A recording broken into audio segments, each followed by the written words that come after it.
053 de 2008, eu vou pedir licença, eu vou fazer a leitura, até uma homenagem e respeito às pessoas que estão aqui, para que elas possam entender perfeitamente o trâmite do processo e o voto.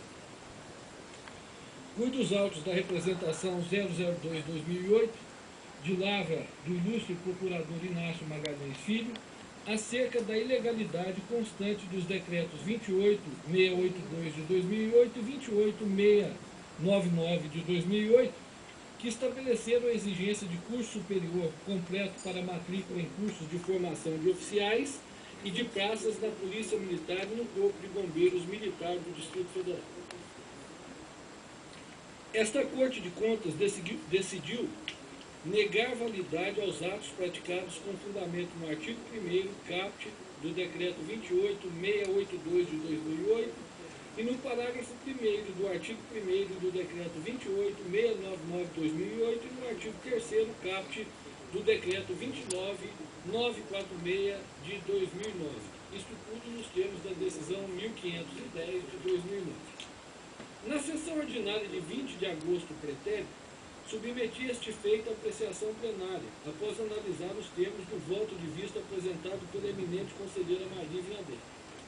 Naquela sentada, houve solicitação de deferimento de oportunidade para a realização de sustentação oral, com fulcro na emenda regimental 21/2007, seguido de pedido de vista dos autos pela ilustre Procuradora-Geral do MP de Contas, doutora Márcia Farias.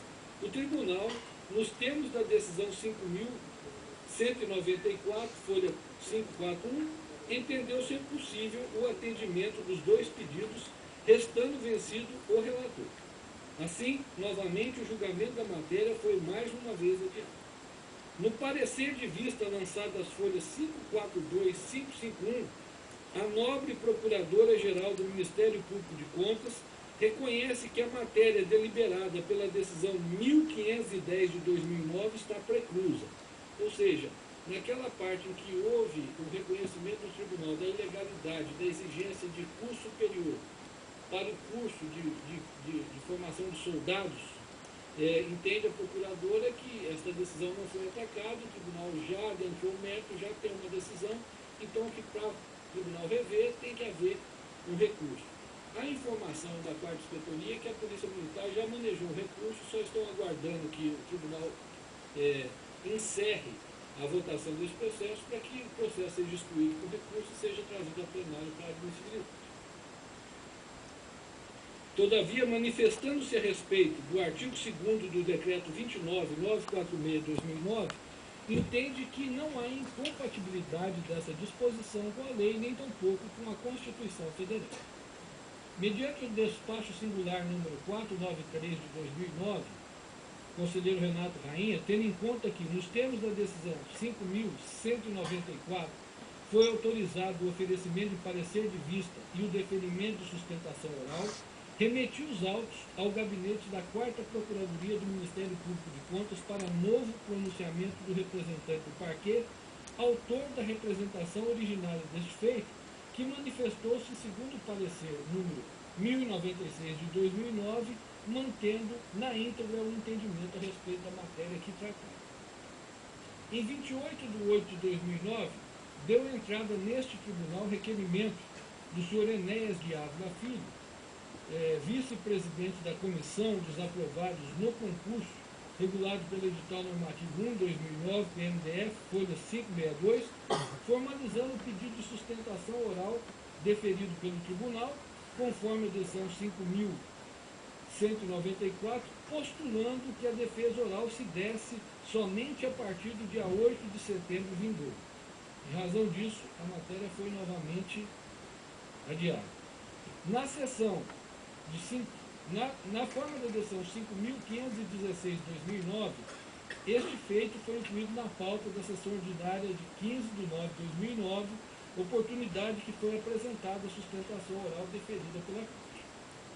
As folhas 577/602 dos autos, juntou-se o ofício 022 de 2009, 4ª Procuradoria, e 084 de 2009, Ministério Público de Contas, Procuradoria-Geral, acompanhados do artigo intitulado, aspas, algumas considerações básicas para o desenvolvimento de recursos humanos policiais, recrutamento e seleção, educação e treinamento e plano de carreira, de autoria do professor George Felipe de Dimas Dantas, a respeito do qual o ilustre procurador Inácio Magalhães Filho informa ter trazido no parecer 0208-2009 excertos de algumas dessas considerações do citado professor, disponível em sites da internet.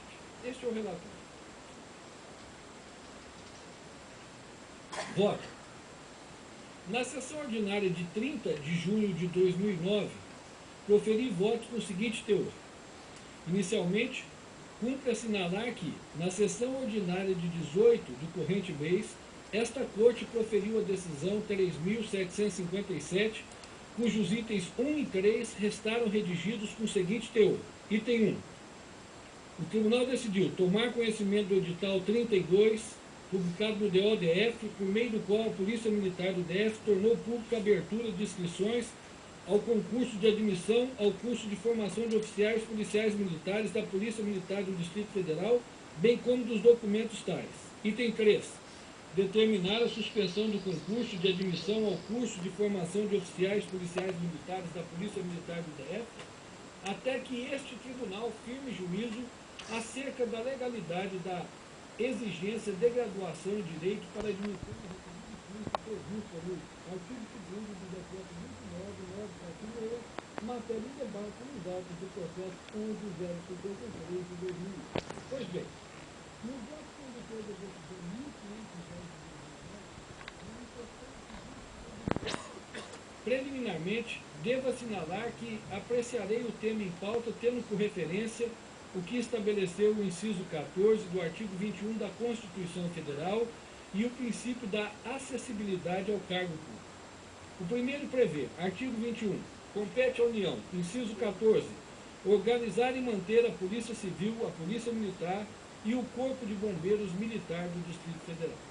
O segundo, disciplinado o inciso 1 do artigo 37 da Lei Maior, estabelece: os cargos, empregos e funções públicas são acessíveis aos brasileiros que preenchem os requisitos estabelecidos em lei, assim como aos estrangeiros na forma da lei. A meu juízo, a lei mencionada no inciso 1 do artigo 37 do texto constitucional é lei em sentido formal, vale dizer, aquela elaborada pelo Poder Legislativo segundo o processo previsto para a espécie, emenda constitucional, lei complementar, lei ordinária ou lei delegada. No mesmo sentido, é a lição da ministra Carmen Lúcia Antunes Rocha, em Princípios Constitucionais dos Servidores Públicos, editora Saraiva, São Paulo, quando preleciona, abre aspas, como todo brasileiro tem o direito de ascender ao cargo, emprego ou função pública, somente a lei pode limitar, condicionar ou restringir o exercício deste direito. Tal condicionamento impõe-se por força do interesse público. E para que a liberdade de disputá-lo seja condicionada apenas para o atingimento do fim social específico, claro e público, é que se impõe a lei e nenhum outro ato jurídico estatal para definir os critérios desse exercício. Considerando que a acessibilidade aos cargos, empregos e funções públicas é assegurado como direito a ser livremente exercido pelos brasileiros, é certo que somente a lei pode erigir critérios de cujo atendimento depende a sua efetividade. Onde não se erguem obstáculos, o exercício do direito é pleno. Somente a lei instrumentaliza aquelas condições, pois elas constituem limites ao exercício da liberdade do indivíduo de querer ascender ao serviço público. Cumpre salientar que a lei é impositiva, imperativa e de cumprimento restrito ao caso. Assim, todas as formas de tergiversação, contemporização ou qualquer modo de superação das exigências legais, mas não são do que desobediências que viciam os comportamentos administrativos que sejam tomados com tal desdém. Não se pode estabelecer em lei requisitos desnecessários ao desempenho eficiente do cargo, emprego ou função a que se candidata o interessado. A desnecessidade figura-se no condicionamento supérfluo carente de justificativa e que cria embaraços à ampla participação sem que a sua presença melhore,